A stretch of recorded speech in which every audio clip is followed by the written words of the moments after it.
Alright, hello everyone, my name is Unsung, and I'll be hopefully one of the more friendlier and helpful NPCs that you come across during your journey in the world of RPG games. Today we're talking about the basics and mechanics of Pathfinder Kingmaker. There's a lot of new Kingmaker fans out there, and if you're one of those new Kingmaker fans, welcome to one of the greatest CRPGs of all time. Uh, if you've been around here and you're just looking for someone to kind of refresh your perspective on the game, well, hopefully I can do that for you. This game is the first in the series of games that is created by Owlcat Games. They are an awesome developing team and studio. Pathfinder Wrath of the Righteous is coming out soon. Very excited for that, and because of that game coming out, there's a lot of new Kingmaker fans, as I've said, and so these videos are for you. Your new Kingmaker fans, your fans who have been around but want a new perspective. All of this is for you. So we're gonna create a new game here. Okay, difficulty. Now here's how I do difficulty. Okay, because I am a tabletop player myself. So if you're a fellow tabletop player, you're gonna want to listen up here, and I'm going to help you figure out what exactly is going to be the closest to tabletop that you can get. Okay, so I start with challenging. Okay, normal, death door off. Okay, I take somewhat tougher enemies and bring it down to normal enemies. Damage to party 1, enemy difficulty normal. I always turn off the party speed on weight you're carrying because I don't want it. But this is pretty close to tabletop. All right, normal, 1, normal. Okay, everything's normal, the way that it's supposed to be stat-wise. And then turn Death's Door off because we don't need that. We're not gonna die, right? We're gonna have great characters, great builds. It's gonna be good. Death won't be a thing. It's definitely a lie. I've died so many times. Okay, so your portrait. If you're someone who likes to have a portrait and stick with that and use that to inspire your character, go for it. Feel the creative energy, whatever inspires you, just do your thing, awesome. I like to have a handful of custom portraits and keep them in here for any matter of character that I want, and then I'll just pick a portrait later based on what character I decide to play. So I'll just pick a random portrait here. I like starting off at human, even if I don't know what race I want to be, because there's a lot less stuff that you have to pick from if you're a human. So with these other races, you can feel free to, feel inspired, like the portraits. If there's anything you're just like, oh, I have to be that, go for it. Don't let anyone tell you that a certain race doesn't go with a certain class or anything like that, because this game is about having fun. Alright, I'm not a hardcore CRPG player. I'm not a hardcore character builder.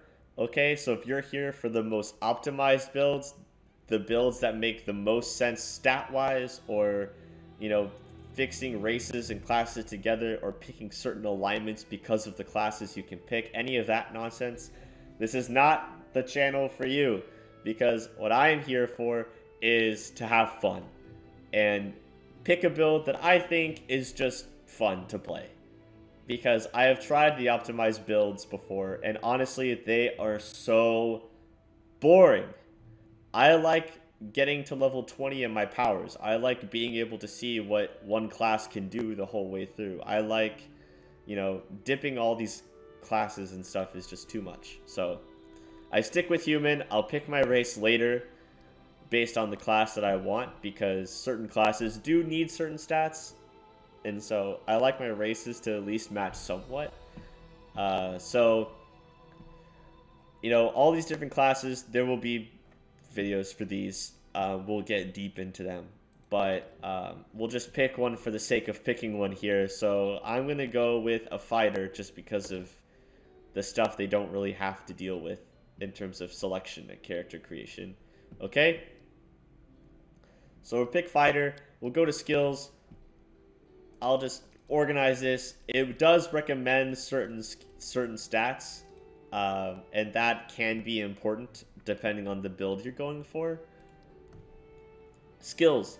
Okay, this little check mark here under class skills, that means it's going to give you a nice extra +3 bonus to your skills. So if there's a skill you're dead set on using, like perception or stealth or trickery or something like that, picking a class that has it as a class skill can be easy and convenient for you, because then you'll get that nice tasty +3 bonus. Okay, so let's take a look at what we've got going on over here. Strength. All right, strength is obviously, your muscles. All right, are they big or are they small? I got big muscles, so I got lots of strength. Dexterity is being quick, being precise. All right, constitution. Can you drink? Can you handle your poison? That's constitution. Intelligence. Do you read books and know things, or are you stupid? All right, that's your intelligence. Wisdom. Can you find your way out of the woods? Can you see things from far away? That's your wisdom there.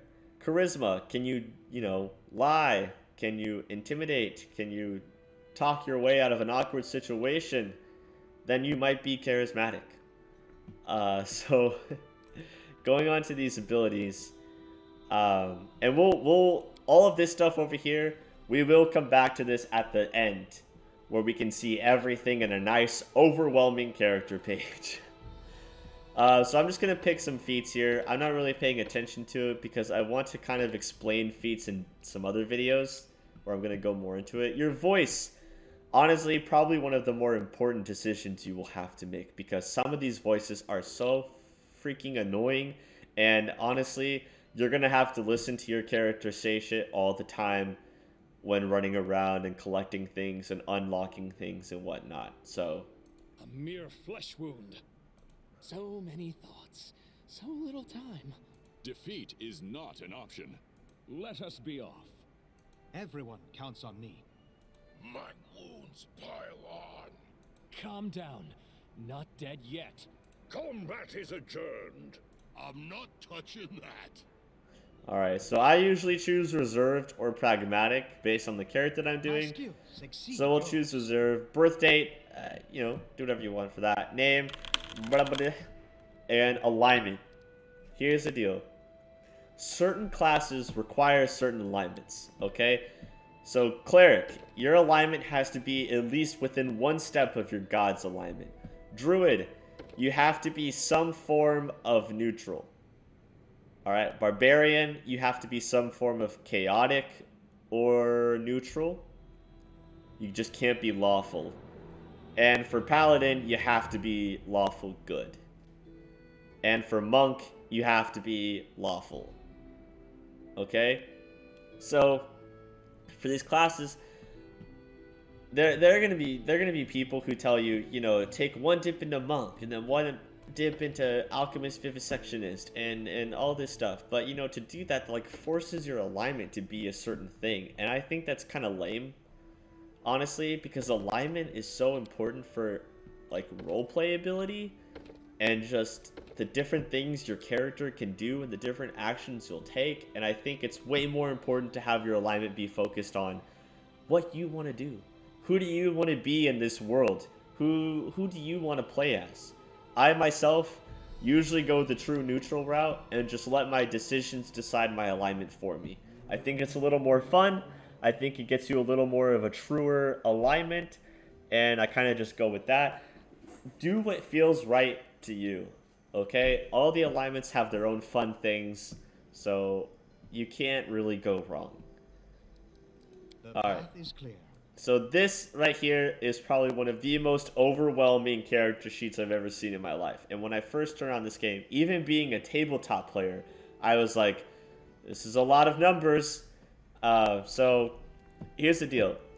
Character sheets in these kinds of games are kind of like word problems in math. You need to eliminate the stuff you don't need. Cross it out, okay?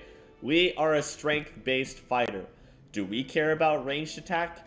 Absolutely not. Okay? Do we care about these skills we don't have? No. We only care about the skills that we put points into. Okay? The other skills will be your other party member's problem, not yours.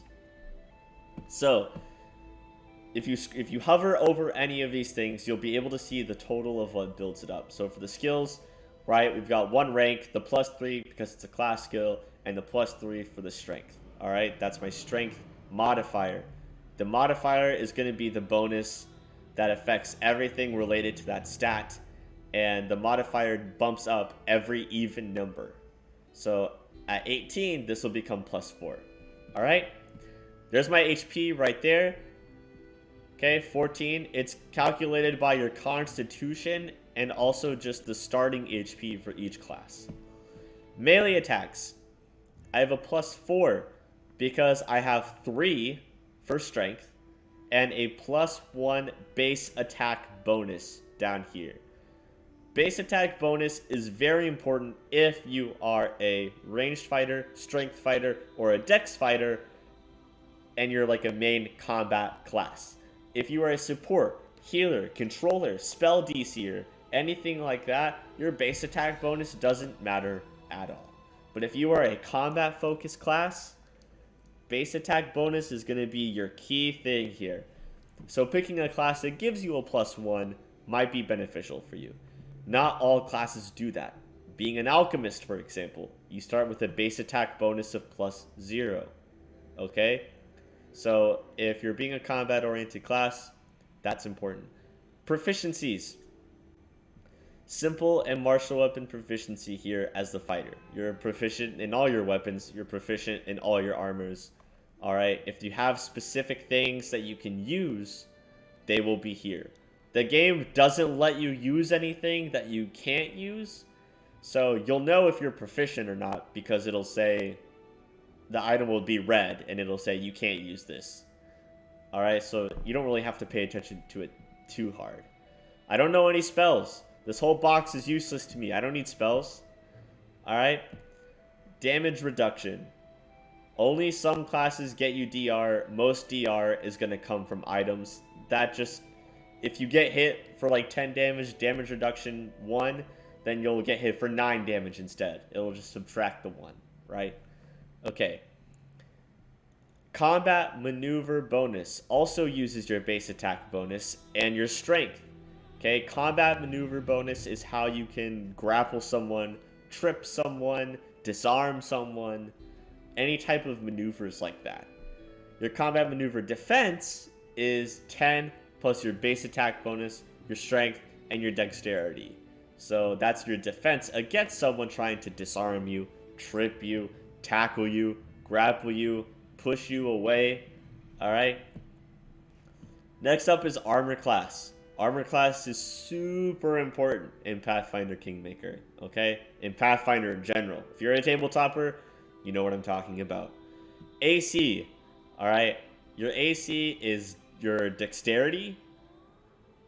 Okay, it's 10 plus your dexterity plus any armor you're wearing, plus maybe natural armor if for some reason you have scales or something, plus any dodgingness that you have from dodge feats. Flat-footed is your AC without your dexterity. So it's when you can't dodge, you can't move out of the way, and it's just your physical armor that's helping you. Your touch AC is when your physical armor doesn't matter, because this is usually for powers or magic attacks, and you're just affecting like a person's body in general, and their armor doesn't matter. So what matters is how can they dodge out of the way? Can they get out of the way? Okay? Your speed only affects you in combat.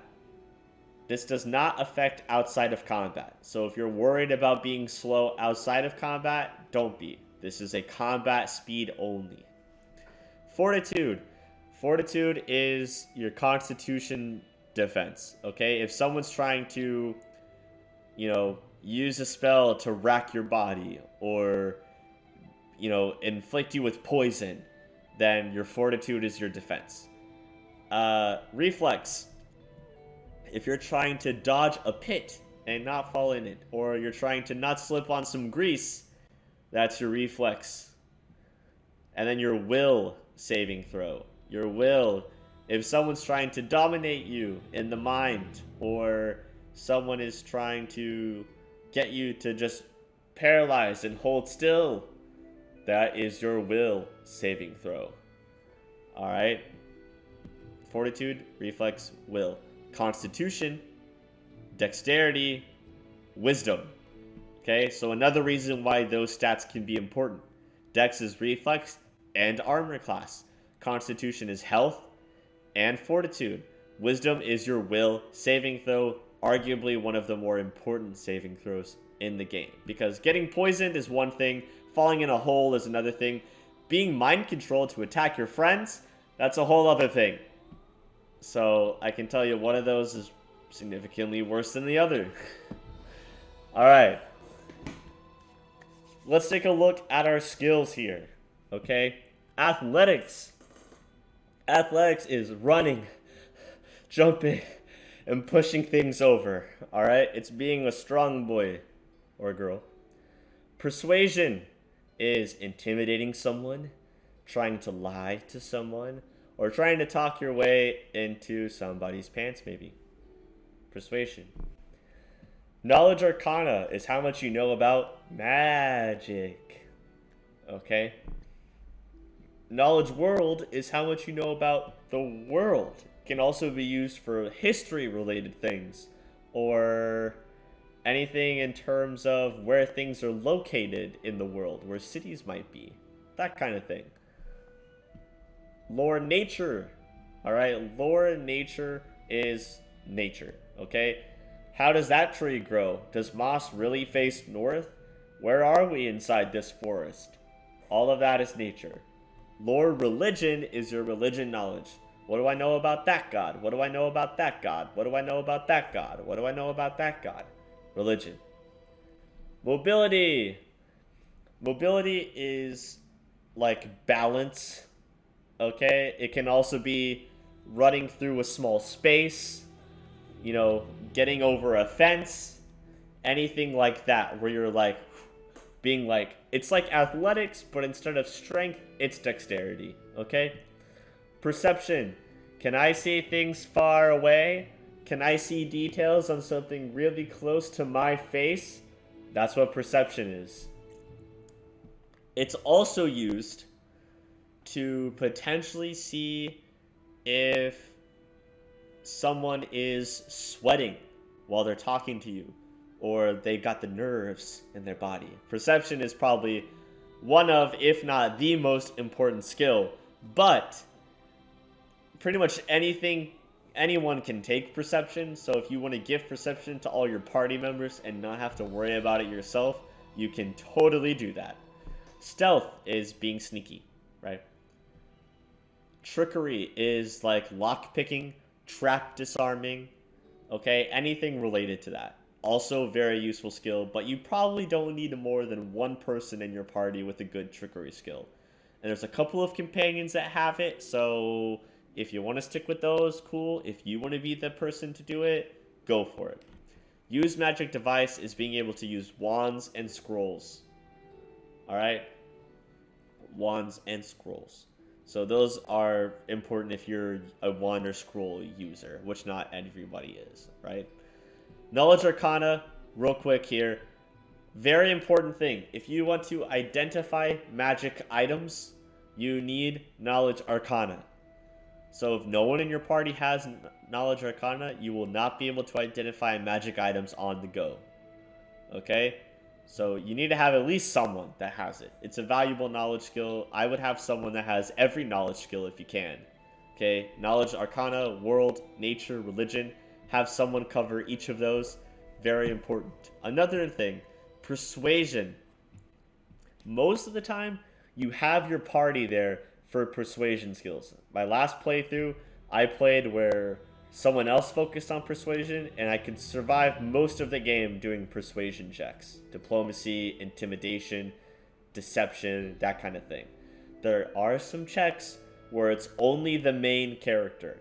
So having a little bit of persuasion can be useful, unless you really don't care about that, and you're just like the more aggressive, like, let's just fight instead kind of player, which, respect.